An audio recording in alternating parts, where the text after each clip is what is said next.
नमो बुद्धाय।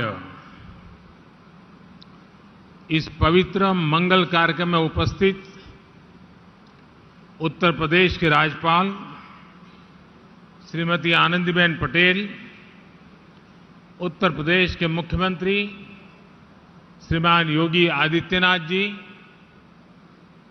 Cabinet में मेरे सहयोगी श्री जी किशन रेड्डी जी, किरण रिजिजू जी, ज्योतिरादित्य सिंधिया जी, श्रीलंका से कुशीनगर पधारे श्रीलंका सरकार में कैबिनेट मंत्री श्रीमान नमल राजपक्षा जी, श्रीलंका से आए अति पूजनीय हमारे अन्य अतिथिगण, म्यांमार, वियतनाम, कंबोडिया, थाईलैंड, लाओ पीडीआर, भूटान और दक्षिण कोरिया के भारत में excellency ambassadors, Sri Lanka, Mongolia, Japan, Singapore, Nepal और अन्य देशों के वरिष्ठ राजनयिक, सभी सम्मानित भिक्षुगण और भगवान बुद्ध के सभी अनुयायी साथियों, अश्विन महीने की पूर्णिमा का ये पवित्र दिन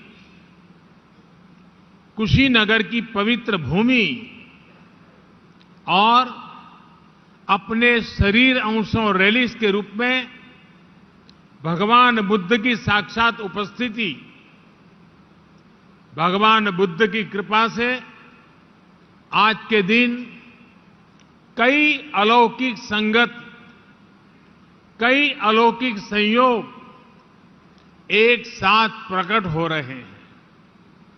अभी यहां आने से पहले मुझे कुशीनगर इंटरनेशनल एयरपोर्ट के लोकार्पण का सौभाग्य मिला है। कुशीनगर इंटरनेशनल एयरपोर्ट के जरिए पूरी दुनिया से करोड़ों बुद्ध अनुयायियों को यहां आने का अवसर मिलेगा, उनकी यात्रा आसान होगी।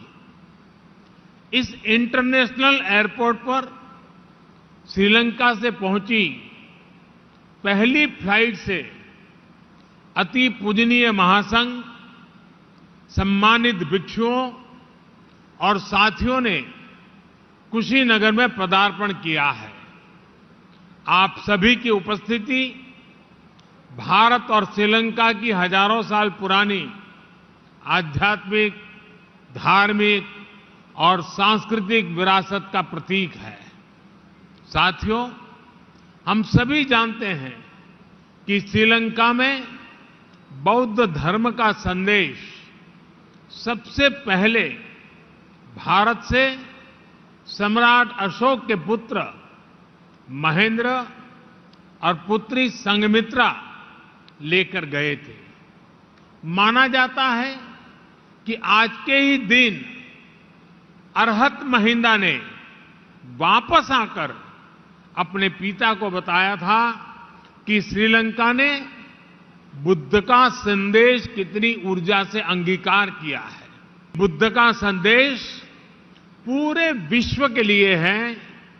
बुद्ध का धम्म मानवता के लिए है। इसलिए आज का ये दिन हम सभी देशों के सदियों पुराने सांस्कृतिक संबंधों को नई ऊर्जा देने का भी दिन है। मैं आप सभी को बधाई देता हूं कि आप आज भगवान बुद्ध के महापरिनिर्वाण स्थल पर उनके सामने उपस्थित हैं। मैं श्रीलंका और दूसरे सभी देशों से आए हमारे सम्मानित अतिथिगणों का भी हार्दिक स्वागत करता हूं। हमारे जो अति पूजनीय महासंघ हमें आशीर्वाद देने के लिए उपस्थित हैं, उन्हें भी मैं आदरपूर्वक नमन करता हूं। आपने हम सबको भगवान बुद्ध के अवशेष स्वरूप रेलिक्स का दर्शन का सौभाग्य दिया है। यहां कुशीनगर के इस कार्यक्रम के बाद आप मेरे संसदीय क्षेत्र वाराणसी भी जा रहे हैं। आपकी पवित्र चरण रज वहां भी पड़ेगी, वहां भी सौभाग्य लेकर आएगी।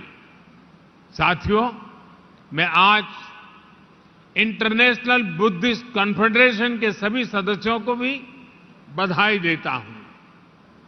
आज एक और महत्वपूर्ण अवसर है, भगवान बुद्ध के त्रुषिता से वापस धरती पर आने का।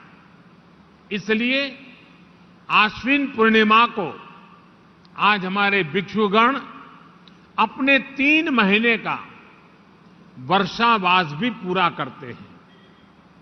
आज मुझे भी वर्षावास के उपरांत संघ भिक्षुओं को चीवर दान का सौभाग्य मिला है। भगवान बुद्ध का ये बोध अद्भुत है, जिसने ऐसी परंपराओं को जन्म दिया। बरसात के महीनों में हमारी प्रकृति, हमारे आसपास के पेड़ पौधे नया जीवन ले रहे होते हैं। जीव मात्र के प्रति अहिंसा का संकल्प और पौधों में भी परमात्मा देखने का भाव, बुद्ध का ये संदेश इतना जीवंत है कि आज भी हमारे भिक्षु उसे वैसे ही जी रहे हैं।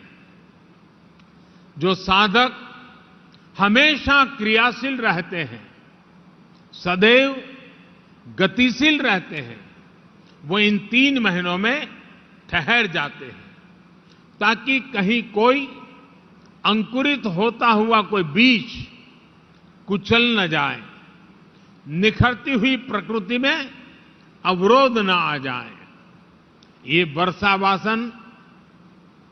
वर्षावास न केवल बाहर की प्रकृति को प्रस्फुटित करता है, बल्कि हमारे अंदर की प्रकृति को भी संशोधित करने का अवसर देता है।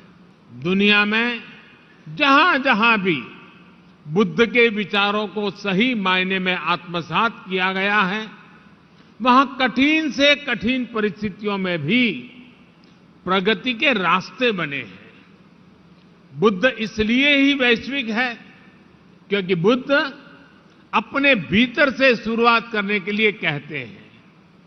भगवान बुद्ध का बुद्धत्व है सेंस ऑफ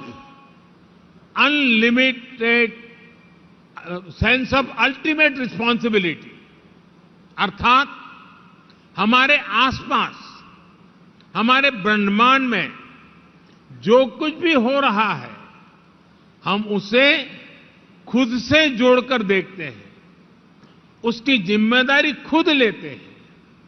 जो घटित हो रहा है, उसमें अगर हम अपना सकारात्मक प्रयास जोड़ेंगे तो हम सृजन को गति देंगे। आज जब दुनिया पर्यावरण संरक्षण की बात करती है, क्लाइमेट चेंज की चिंता जाहिर करती है, तो उसके साथ अनेक सवाल उठ खड़े होते हैं। लेकिन अगर हम बुद्ध के संदेश को अपना लेते हैं तो किसको करना है, इसकी जगह क्या करना है, इसका मार्ग अपने आप दिखने लगता है। साथियों, हजारों साल पहले भगवान बुद्ध जब इस धरती पर थे तो आज जैसी व्यवस्थाएं नहीं थी, लेकिन फिर भी बुद्ध विश्व के करोड़ों करोड़ लोगों तक पहुंच गए, उनके अंतर्मन से जुड़ गए। मैंने अलग अलग देशों में बौद्ध धर्म से जुड़े मंदिरों, विहारों में ये साक्षात अनुभव किया है। मैंने देखा है कैंडी से क्योटो तक, हेनोई से हम्बनटोटा तक भगवान बुद्ध अपने विचारों के जरिए मठों, अवशेषों और संस्कृति के जरिए हर जगह है। ये मेरा सौभाग्य है कि मैं कैंडी में श्री डलाडा मैला गोवा वहां दर्शन करने पहुंचा था। सिंगापुर में उनके दंत अवशेष के मैंने दर्शन किए और क्योटो में किनकाकुजी जाने का अवसर भी मुझे मिला। इसी तरह साउथ ईस्ट कंट्रीज के भिक्षुओं का आशीर्वाद भी मुझे मिलता रहा है। अलग अलग देश, अलग अलग परिवेश, लेकिन मानवता की आत्मा में बसे बुद्ध सबको जोड़ रहे हैं। भारत ने भगवान बुद्ध की इस सीख को अपने विकास यात्रा का हिस्सा बनाया है, उसे अंगीकार किया है। अहिंसा, दया, करुणा ऐसे मानवीय मूल्य आज भी उतनी ही सहजता से भारत के अंतर्मन में रचे बसे हैं। इसलिए बुद्ध आज भी भारत के संविधान की प्रेरणा है। बुद्ध का धम्म चक्र भारत के तिरंगे पर विराजमान होकर हमें गति दे रहा है। आज भी भारत की संसद में कोई जाता है तो इस मंत्र पर नजर जरूर पड़ती है, धर्म चक्र प्रवर्तनाय। साथियों, आमतौर पर ये भी धारणा रहती है कि बौद्ध धर्म का प्रभाव भारत में मुख्य रूप से पूरब में ही ज्यादा रहा, लेकिन इतिहास को बारीकी से देखें तो हम पाते हैं कि बुद्ध ने जितना पूरब को प्रभावित किया है, उतना ही पश्चिम और दक्षिण पर भी उनका प्रभाव है। गुजरात का वडनगर, जो मेरा जन्म स्थान भी है, वो अतीत में बौद्ध धर्म से जुड़ा एक महत्वपूर्ण स्थान रहा है। गुजरात का ये अतीत इस बात का प्रमाण है कि बुद्ध दिशाओं और सीमाओं से परे थे। गुजरात की धरती पर जन्मे महात्मा गांधी तो बुद्ध के सत्य और अहिंसा के संदेशों के आधुनिक संवाहक रहे हैं। साथियों, आज भारत अपनी आजादी का अमृत महोत्सव मना रहा है। इस अमृत महोत्सव में हम अपने भविष्य के लिए, मानवता के भविष्य के लिए संकल्प ले रहे हैं।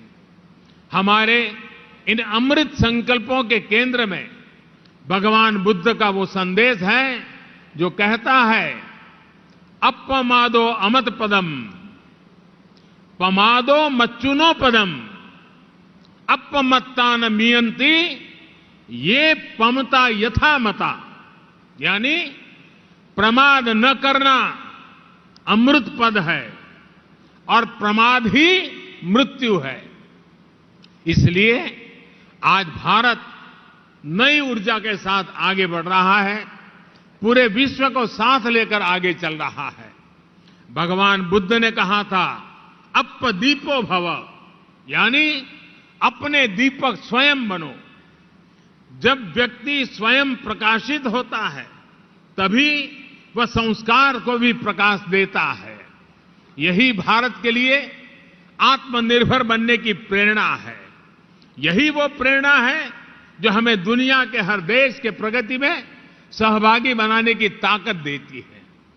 अपने इसी विचार को आज भारत सबका साथ, सबका विकास, सबका विश्वास और सबका प्रयास के मंत्र के साथ आगे बढ़ रहा है। मुझे पूरा विश्वास है कि भगवान बुद्ध के इन विचारों पर चलते हुए हम सब एक साथ मिलकर मानवता के कल्याण का मार्ग प्रशस्त करेंगे। इसी कामना के साथ आप सभी का बहुत बहुत धन्यवाद। भवतु सब्ब मंगलम। नमो बुद्धाय।